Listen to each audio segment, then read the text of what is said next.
안녕하세요. 2021년 2월 3일 수요일 아침입니다. 오늘도 하나님 아버지께서 주시는 큰 은혜가 우리와 함께하기를 기도합니다. 사랑과 은혜가 많으신 하나님, 오늘도 주님의 말씀으로 주님과 더 친밀해지고 주신 말씀을 깨닫고 또 저희 삶에 적용해 볼 수 있는 그런 하루 되게 하여 주시옵소서.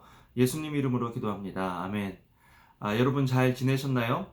오늘은 마태복음 9장 27절에서 38절 말씀을 함께 묵상해 보기를 원합니다. 계속해서 예수님께서 복음 증거하시는 사역, 또 병자를 고치시고 귀신을 쫓아내시는 그런 사역을 하고 있는 것들을 성경이 기록하고 있는 부분들입니다. 예수님은 계속해서 공생의 기간 동안에 반복적으로 하신 것이 있습니다. 바로 복음 전파와 또 병자를 고치는 일, 또 귀신을 쫓아내시는 일, 또 이 모든 일들을 제자들과 함께함으로 제자를 양육하는 일을 예수님께서는 주로 하셨음을 보게 됩니다. 그런데 계속해서 우리가 반복되는 단어가 있다는 것입니다.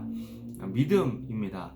예수님께서 마태복음에 믿음을 굉장히 강조하셨는데요. 이 믿음은 뭐에 대한 믿음이냐? 맹목적인 믿음이 아니라 예수님에 대한 믿음이고 또 예수님의 능력에 대한 믿음이고 예수님의 성품에 대한 믿음이었습니다. 두 맹인이 따라오며 소리질러 이르되 다윗의 자손이여 우리를 불쌍히 여기소서. 다윗의 자손이라는 말이 일반 백성들의 입에서 나온다는 것, 그것도 특별히 맹인들의 입에서 나온다는 것. 맹인들은 볼 수 없기 때문에 잘 듣는 사람들이죠.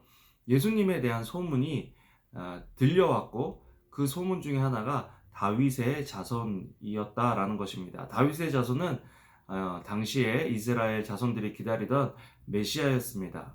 지금 맹인들은 앞을 볼 수 없지만 예수님이 메시아 되심을 믿었다라는 것이죠. 그렇게 예수님 우리를 불쌍히 여기십시오 고래고래 소리를 지르면서 길을 지나가시던 예수님을 따라갔고, 예수님께서 집에 들어가시니까 그 집까지 가서 예수님 저희들 능히 고치실 수 있으시니 저희를 고쳐주십시오라고 예수님께 나아가는 모습을 보게 됩니다. 그러자 예수님께서 그들에게 이렇게 물어보십니다. 내가 능히 이 일 할 줄을 믿느냐? 대답하되 주여 그러하오이다 하니, 이에 예수께서 그들의 눈을 만지시며 이르시되 너희 믿음대로 되라 하시니, 어떻게 보면 지금 예수님께서 이 사람들이 다윗의 자손 예수여 라고 부르는 것과 메시아로 인정하는 것과 그들의 삶에 그들이 기대하고 원하는 방향들이 같은지를 물어보시는 거죠. 많은 사람들이 예수님은 메시아다, 예수님은 구원자시다 하면서도 예수님을 향한 믿음이 없는 것들을 보게 됩니다. 마태복음을 우리가 계속해서 읽으면서 우리 속에 생겨야 될 믿음은 예수님께서 이 일을 내 삶 속에도 해 주실 수 있다는 것을 믿어야 한다는 것입니다. 믿음은 들음에서 나기 때문에 계속해서 하나님의 말씀을 듣고 읽고 또 공부하는 가운데 하나님께서 예수님을 통해서 하신 그 일을 우리가 확신하고, 주님 이 삶이 내 삶 속에도 이루어지길 원합니다 하는 그런 언어가 우리 속에 있을 때 우리 속에서도 예수님의 능력과 역사하심을 경험할 수 있게 된다는 것입니다. 사랑하는 성도 여러분, 여러분도 지금 우리는 무엇을 예수님께 구하고 있는지, 기대하고 있는지 우리들의 삶을 점검해 보면 좋겠습니다. 예수님께서 우리가 원하는 것을 다 들어주시는 분은 아닌 것 같아요. 왜냐하면 우리가 원하는 것들이 이렇게 살펴보고 돌이켜보면 우리의 욕심적인 것들이 많고 자기중심적인 것들이 많기 때문에 오히려 그것들이 우리에게 주어졌을 때 우리와 우리 주변에 있는 사람들이 힘들어질 수 있습니다.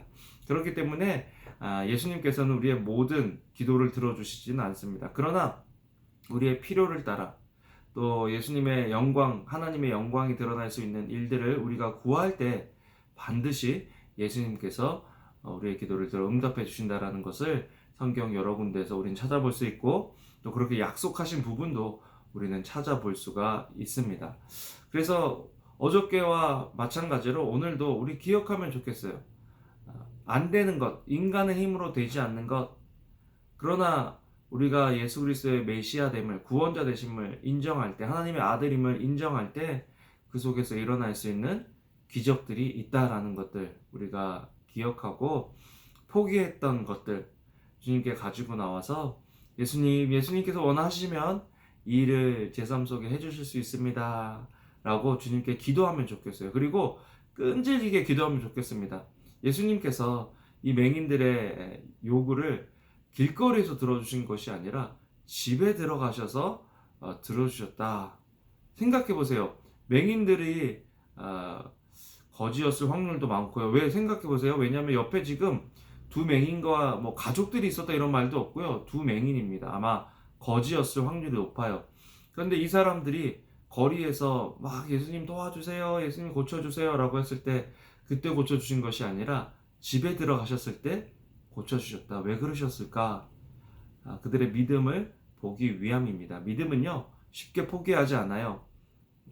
이 사람들도 거리에서 이렇게 소리 질렀는데 예수님께서 뭐 대답하셨다, 응답하셨다, 어떤 말씀을 하셨단 말씀이 없습니다. 무시하는 것처럼, 안 들리시는 것처럼, 안 들으실 수가 없는데, 그러고서는 집에 들어가셨는데, 거기까지 따라 들어가니까 예수님께서 그것을 아시고, 맹인들을 고쳐주시는 거죠. 오늘도 끈질기게 예수님께 나아가서 예수님께 구할 수 있는 저와 여러분들 삶이 되면 좋겠습니다. 기도하겠습니다. 사랑과 은혜가 많으신 하나님, 오늘도 말씀을 통해서 우리가 어떤 삶을 살아야 하는지 알려주시니 감사합니다. 주님, 믿음으로 주님 앞에 나아가고 포기하지 않고 끈질기게 구하여 우리의 기도가 응답되어지는 것들을 경험할 수 있도록 주여 우리에게 믿음을 더하여 주시옵소서. 감사를 드립니다. 예수님 이름으로 기도합니다. 아멘. 여러분, 오늘도 좋은 하루 되시고요. 믿음의 언어가 여러분들에게 있기를 주님의 이름으로 축복합니다. 감사합니다. 사랑합니다.